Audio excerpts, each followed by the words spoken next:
നമസ്കാരം. പത്മ. ചെത്തി മന്ദാരം തുളസി പിച്ചകമാലകൾ ചാർത്തി ഗുരുവായൂരപ്പ നിന്നെ കണി കാണണം. വയലാർ രാമവർമ്മയുടെ വരികളാണ്. ദേവരാജൻ മാഷ് സംഗീതം ചെയ്തത്, അടിമകൾ സുശീലാമ്മ പാടിയത്. അതായത് എന്തോ ഒരു തുല്യത ഈ വിഷുവായിട്ട് കണക്ട് ചെയ്ത് കിടപ്പുണ്ട്. ഈ പാട്ടുമായിട്ട് എങ്ങനെയാണ് ഇതിന് ബന്ധം എന്നല്ലേ, ആദ്യത്തെ വരി തന്നെയാണ് അതിൻ്റെ കണക്ഷൻ. ചെത്തി മന്ദാരം തുളസി. തുളസി എന്ന വാക്കിന് തുല്യമില്ലാത്തവൾ എന്നുള്ളൊരർത്ഥമുണ്ട്. ഒരു കവി ഒരിക്കലും ഒരു വാക്ക് വെറുതെ ഉപയോഗിക്കില്ല. തുളസി എന്ന വാക്കിന് അതിന് തുല്യമായിട്ട് മറ്റൊന്നില്ല. അപ്പം ആദ്യം തന്നെ അവിടെ പോയിന്റായി. ഇനി എൻ്റെ ചരണത്തിലെ ഒരു 4 വരിയുണ്ട്. ഞാൻ ഈ ചരണം പല്ലവി എന്നൊക്കെ പറയുമ്പോൾ സംഗീതം ഞാൻ ഭയങ്കര പഠിച്ചിട്ടാണ് ഈ സംസാരിക്കുന്നത് വിചാരിക്കരുത്. കുറച്ച് കേട്ട് ഉള്ള അറിവ് മാത്രമേ ഉള്ളൂ. പിന്നെ അവിടെ നിന്ന് ആരെങ്കിലുമൊക്കെ പറയും. അതുകൊണ്ട് അവസാനത്തെ 4 വരി അതായിരിക്കും നല്ലത്, സേഫ്. പാട്ട് തീരുമ്പോൾ ഒരു 4 വരിയുണ്ട്.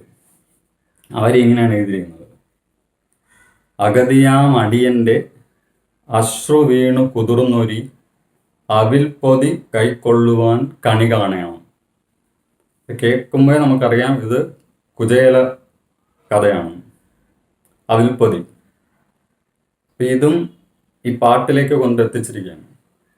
അഗതിയാം അടിയൻ്റെ, ഇതിലെ കഥാപാത്രങ്ങളും കഥയും അതിനൊരു കാരണമാണ്. എങ്കിൽ പോലും നമ്മളിവിടെ അഗതിയില്ലേ, നമ്മൾ തികച്ചും അഗതികളാണ് ഇവിടെ.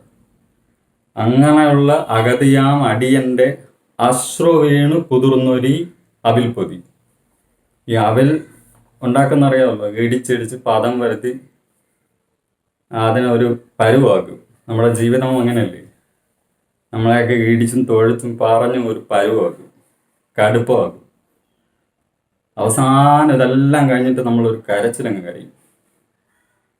ആ കരച്ചിലിനെയാണ് ഇവിടെ അശ്രു എന്ന് പറയുന്നത്. അശ്രു പൂജ എന്ന് നമ്മൾ പറയും. അപ്പോൾ ആ വാക്ക് വീണ്ടും കവി ഉപയോഗിച്ചിരിക്കുന്നത് കൃത്യമായിട്ടാണ്. അശ്രു അതൊരു പൂജയായി മാറുന്നു. അപ്പോൾ ഈ അശ്രു വീഴുമ്പോൾ അവിലെന്താവും, കുതിരും.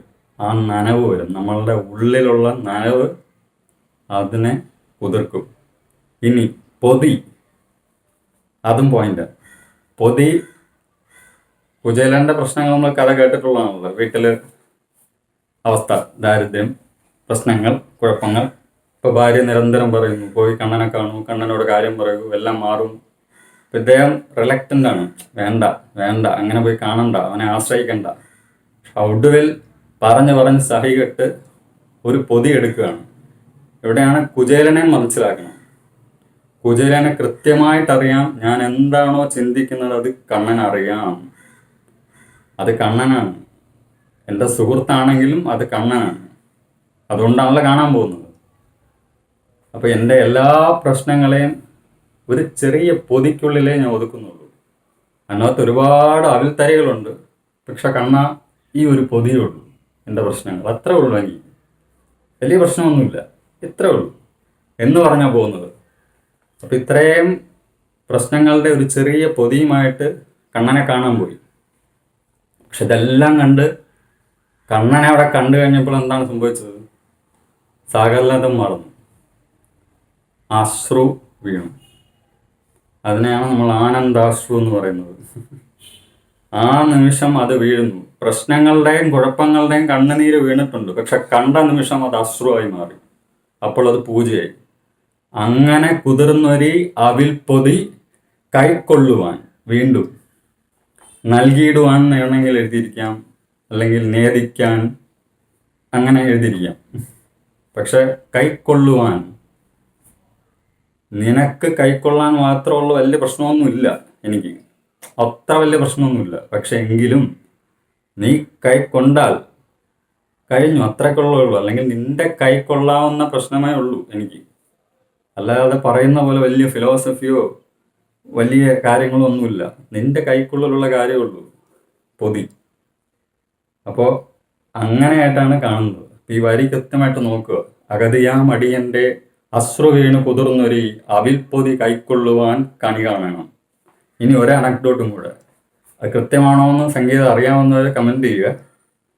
ആനന്ദ ഭൈരവി എന്ന രാഗത്തിലാണ് ദേവരാജൻ മാഷ് ഈ സംഗീതം ചെയ്തിരിക്കുന്നതെന്നാണ് അറിയുന്നത്. അപ്പോൾ ഇതൊരു തികച്ച ഒരു ദുഃഖമെന്ന് തോന്നിക്കുന്ന ഒരു വരികളും പാട്ടുമായിട്ട് തോന്നിയാലും അതിനെ എത്തിച്ചിരിക്കുന്നത് ആനന്ദത്തിലാണ്.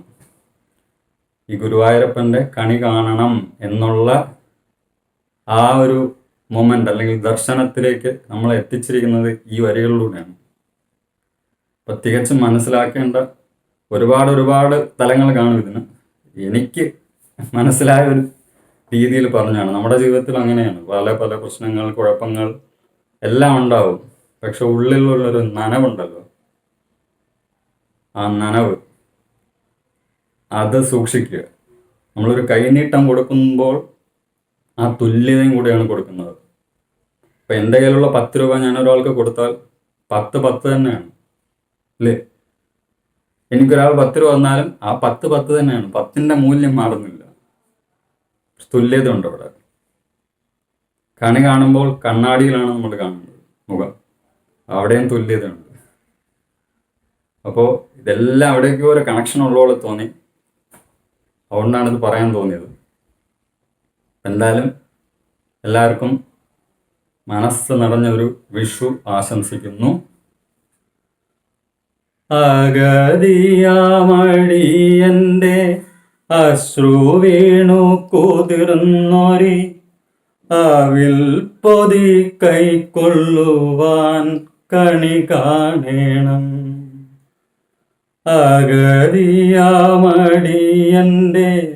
അശ്രു വീണു കുതിർന്നൊരി അവിൽ പൊതി കൈക്കൊള്ളുവാൻ കണി കാണേണം. ചെത്തി മന്ദാരം തുളസി പിച്ചകമാലകൾ ചാർത്തി ഗുരുവായൂരപ്പ നിന്നെ കണി കാണേണം. ചെത്തി മന്ദാരം തുളസി പിച്ചകമാലകൾ ചാർത്തി ഗുരുവായൂരപ്പ നിന്നെ കണി കാണേണം.